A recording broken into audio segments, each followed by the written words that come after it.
Welcome back to my kitchen. Today I'm my sous chef, also known as my husband, with me. Hi. This is Arnie, and today we're going to show you how to make homemade sauerkraut, which is really good for you, and it's better for you than buying the store-bought kind. In the store, unless it's an organic product, if they've canned it or put it in a jar, then it's been pasteurized and it loses all those really good probiotic things that help your gut health, which is one of the main reasons for eating fermented foods. It's really good for your insides. So we've been making sauerkraut for about a year now, and we have this sauerkraut maker that we bought from a company online called Cultures for Health, and we're going to show you the process from start to finish. So Arnie's here with me today because the chopping and the massaging of the cabbage is kind of, you need some strength to do it, and I have a little bit of arthritis in my hands, so I have difficulty with that. So he's going to start by chopping this head of cabbage, which I think is about a 2-pound head of cabbage. The only thing you need to make homemade sauerkraut is cabbage and salt. Today we're going to add a little bit of caraway. You can add carrot or red cabbage, but we really just like the green cabbage. The time we added carrot, the whole thing turned kind of this beigey pink color that wasn't very attractive. So this is our favorite way of making it. So first of all, chop your cabbage really fine.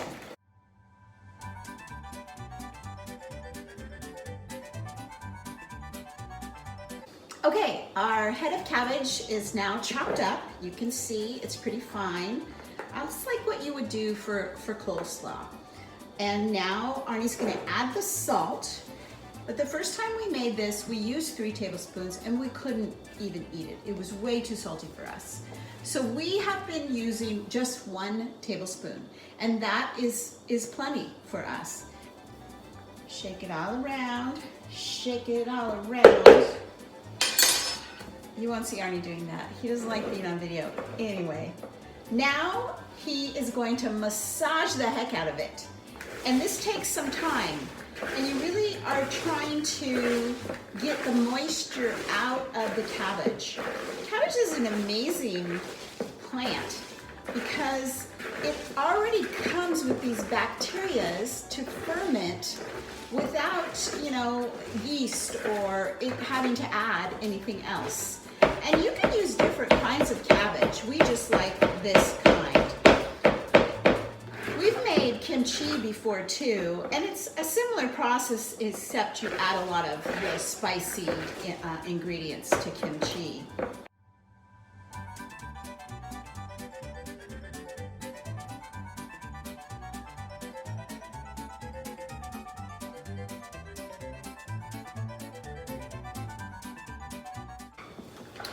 So Arnie's been massaging the cabbage for maybe 10 minutes, and it's amazing how much it breaks down and all the liquid that comes out of it. So the next process is we're going to add the caraway, and we're going to go with about a tablespoon of caraway. And I didn't mention that you can also make pickles in here. You can pickle beans, any other kind of vegetable. You have to massage it a lot. The first time we did it, we didn't massage it enough. You want water. Lots of water. Dripping out. Yeah. Of it, so. And that's one of the reasons I have him do that. So now he's going to stuff it into the container. And then the crock comes with these little weights. And when we first got this in the mail, we laughed. We thought that's not going to be enough weight to do anything. They're so small. But it actually does work.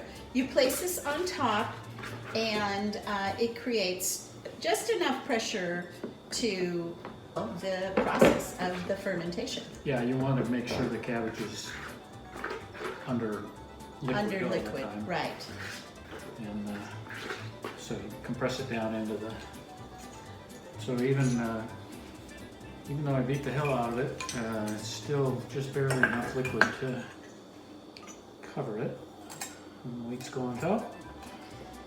And you want to make sure that it is really sealed tight. So that's one of the reasons we bought this rather than just using a jar. So fermented foods came about because it was a way of preserving foods. And you know, that's how kimchi, it's how even like salmon lox, all pickled foods, to save them over the winter. And a lot of people, I think if you've never had homemade sauerkraut, you might think you have a distaste for it, but the homemade really is delicious. So Arnie's put just a little bit of water in here. What this is gonna do is keep it contained as the fermentation process begins. We'll see some bubbling in here and we'll know that it's working. And now we're just gonna leave it. We're not gonna do anything to it. We usually take a Post-it note and put it on here so we remember what day we started it. And we're gonna wait and see what happens. Hey everybody, welcome back to my kitchen, and I'm so excited because it's sauerkraut day. Woohoo! Love me some sauerkraut. So this batch of sauerkraut has been fermenting for I think 20 days already. And we opened it 7 days ago and added a little bit of water because it looked a little bit dry. But that's all we've done to it over the past 3 weeks. So today is the day. Oh my gosh, it smells wonderful. These little weights need to come out, and then really that's all. We're gonna be ready to eat it. So sauerkraut is thought to have originated in Mongolia and brought to Europe by, what do you call those people? Explorers. And also so now it's very popular in Eastern European countries and of course Germany, which is what most Americans think of it as a German food. It's also very popular amongst Jewish people. And it was really created because it was a way of preserving food for the winter. And still today, of course, there's kimchi and other marinated vegetables throughout Asia, but sauerkraut has become sort of synonymous with Germany and the foods of Germany. So our sauerkraut has been fermenting for 20 days and it looks really beautiful. See it here? It's nice and yellow. Sometimes it's a little more white, but I think putting the caraway seeds in it this time made a little more yellow. It's very juicy. I prefer it after it's sat in the fridge for a little while, but of course I'm gonna taste it right now. And then we're gonna put it in the fridge and we have a little bit each night with our dinner.